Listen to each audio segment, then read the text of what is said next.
विधानसभा आणि विधान परिषद या दोन्ही सभागृहाचं विरोधी पक्षनेतेपद रिक्त आहे। राज्याच्या इतिहासामध्ये पहिल्यांदाच दोन्ही सभागृहामध्ये विरोधी पक्षनेता नाही असा प्रकार घडणार आहे। विरोधकांचं संख्याबळ कमी असल्यानं त्यांना विरोधी पक्षनेतेपद दिलं गेलं नसलं तरी अशी परिस्थिती असताना विरोधी पक्षनेतेपद याआधी दिलेलं होतं। मात्र आता सत्ताधाऱ्यांची इच्छाशक्ती नसल्यानं विरोधी पक्षनेतेपद नसल्याचा आरोप विरोधकांनी केलेला आहे। आपण सविस्तर पाहूयात।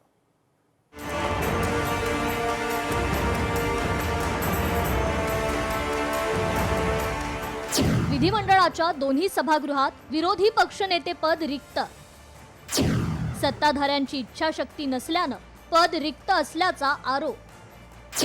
विरोधी पक्षनेतेपद निवडीचा कार्यक्रम पत्रिकेत उल्लेख नाही। 2024च्या विधानसभा निवडणुकीनंतर 15वी विधानसभा गठीत झाली। नव्या विधानसभेचे पहिले अधिवेशन डिसेंबर 2024 नागपूरमध्ये झाले होते। सर्वसाधारणपणे पहिल्या अधिवेशनात विधानसभेच्या विरोधी पक्षनेत्याची निवड होते। मात्र विरोधी बाकावरील सर्वात मोठ्या पक्षाच्या सदस्यांची संख्या एकूण विधानसभा सदस्य संख्येच्या 10% इतकी नसल्याचं कारण देत विधानसभा अध्यक्षांकडून विरोधी पक्षनेतेपदाचा निर्णय प्रलंबित ठेवण्यात आला। आतापर्यंत जी प्रथा आहे, किती काही आकडा असला तरी विरोधी पक्षनेता पद हे दिलं जायचं आणि विरोधी पक्षाला तो सन्मान ती जबाबदारी त्यांच्या टाकली जायची। हे जे पद आहे ते कुठच्याही सन्मानापेक्षा मोठी जबाबदारी विरोधी पक्षनेता म्हणून लोकांचा आवाज, जनतेचा आवाज तिथपर्यंत पोहोचवणे ही जबाबदारी असते। हाऊसमध्ये त्यांना काही प्रिव्हिलेजेस असतात, कधीही ते उठून बोलू शकतात, विषय मांडू शकतात। तर एवढी भीती भाजपच्या मनात का आहे? ज्या वेळेला आमचं पहिलं अधिवेशन झालं तेव्हाच आमचं नाव ठरलं होतं आणि ते पत्र तसंच आहे कायम, आणि तसं 3दा आम्ही दिल्यानंतर विरोधी पक्षाला नेता न देणे म्हणजे संविधानाला न जुमानणे आहे। दोन्ही सभागृहामध्ये विरोधी पक्ष नेता असल्याच्या संदर्भामध्ये दोन्ही पक्षांनी हे पत्र दिलेलं आहे आणि इतपर हा वेळखाऊपणा म्हणजे लोकशाहीला कुठेतरी आम्ही जुमानत नाही आणि लोकशाहीवर आमचा विश्वास आहे हा एकंदरीत ठेका देवेंद्र फडणवीसांचा आणि सत्ताधाऱ्यांचा दिसतो। सत्ताधाऱ्यांनी विरोधी पक्ष नेता द्यावा ही मागणी आहे, परंतु आता कुठेतरी सत्ताधाऱ्यांच्या मनात काय शंका आहे, विरोधी पक्ष नेते दिल्यानंतर त्यांना काय नुकसान आहे हे आम्हाला आणि जनतेलाही समजत नाही आणि म्हणून विरोधी पक्ष नेता विना सभागृह चालवणं सुरू आहे। तुम्ही बघता सध्या विरोधी पक्ष याला किती कमी लेखायचं। विरोधी पक्ष हा संख्येनं कमी असल्यामुळं ठाई ठाई त्याचा किती उपमुर्द करायचा हे तुम्हाला सगळ्यांना माहिती आहे। आणि म्हणून महाराष्ट्रातल्या जनतेच्या हिताच्या दृष्टीने जे जे प्रश्न असतील ते आम्ही मांडणार। भाजप 132, शिवसेना 57, राष्ट्रवादी काँग्रेस पक्ष 41, ठाकरेंची शिवसेना 20, काँग्रेस 16, शरद पवारांची राष्ट्रवादी 10, जनसुराज्य शक्ती 2, समाजवादी पक्ष 2, IMI 1, इतर पक्ष 5, अपक्ष 13। सुईच्या आग्रा एवढी ही जमीन पांडवांना न देणाऱ्या दुर्योधनाचा अहंकार फडणवीस मिंधेंच्या सरकारमध्ये दिसतोय। अर्थात शेवटी दुर्योधनाचा अंत झालाच हे अहंकारी राज्यकर्त्यांनी विसरू नये असा इशारा ठाकरे सेनेचे खासदार संजय राऊतांनी दिलाय। विरोधी पक्ष नेत्याशिवाय अधिवेशन चालवलं जाणं ही लोकशाहीची विटंबना आहे।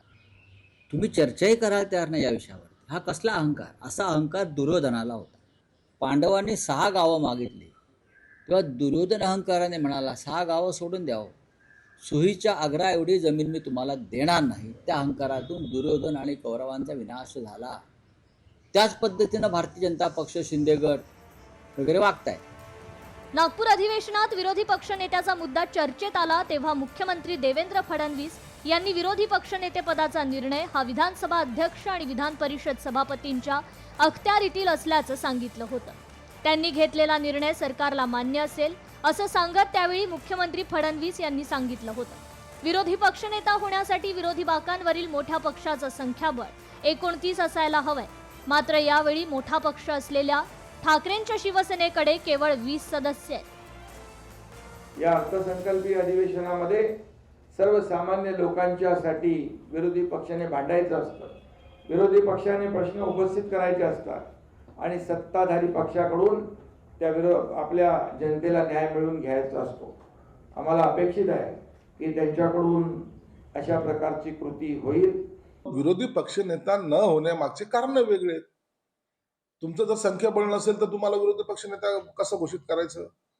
काही कायद्याचे काही तरतुदी आहेत ना, परंतु यांचा एकच सपाटा लागलेला असतो, आम्हाला विरोधी पक्ष नेता घोषित करा.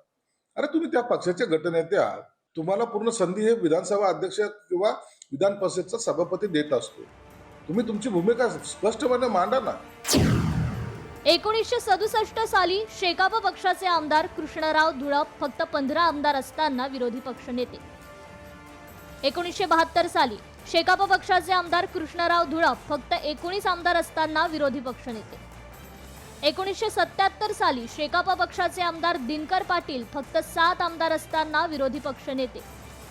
1978 साली शेकाप पक्षाचे आमदार गणपतराव देशमुख फक्त 13 आमदार असताना विरोधी पक्षनेते. 1982 साली जनता पार्टीचे आमदार बबनराव ढाकणे फक्त 17 आमदार असताना विरोधी पक्षनेते. 1983 साली शेकाप पक्षाचे आमदार दिनकर पाटील फक्त 9 आमदार असताना विरोधी पक्षनेते. 1987 साली जनता पार्टीचे आमदार निहाल अहमद फक्त 17 आमदार असताना विरोधी पक्षनेते. 1988 साली शेकाप पक्षाचे आमदार ॲडव्होकेट दत्ता नारायण फक्त 13 आमदार असताना विरोधी पक्षनेते. 1989 साली जनता पार्टीचे आमदार मृणाल गोरे फक्त 20 आमदार असताना विरोधी पक्षनेते. तर 1990 साली शेकाप पक्षाचे आमदार ॲडव्होकेट दत्ता पाटील फक्त 13 आमदार असताना विरोधी पक्षनेते. विशिष्ट संख्या असलेली व्यक्तीच विरोधी पक्षनेता व्हावी असं राज्यघटनेत कुठेही लिहिलेलं नाही. राज्यघटनेचा आधार घेऊन कुणी असं सांगत असेल की संख्या नाही म्हणून आम्ही विरोधी पक्षाची नियुक्ती करत नाही, तर ते चुकीचं असल्याचं मत घटना तज्ज्ञांनी व्यक्त केलंय. आता सत्ताधारी आणि विधानसभेचे अध्यक्ष विरोधी पक्षनेते पदासाठी काय निर्णय घेतात हे पाहणं महत्त्वाचं ठरणार आहे. ब्युरो रिपोर्ट, लोकशाही मराठी, मुंबई.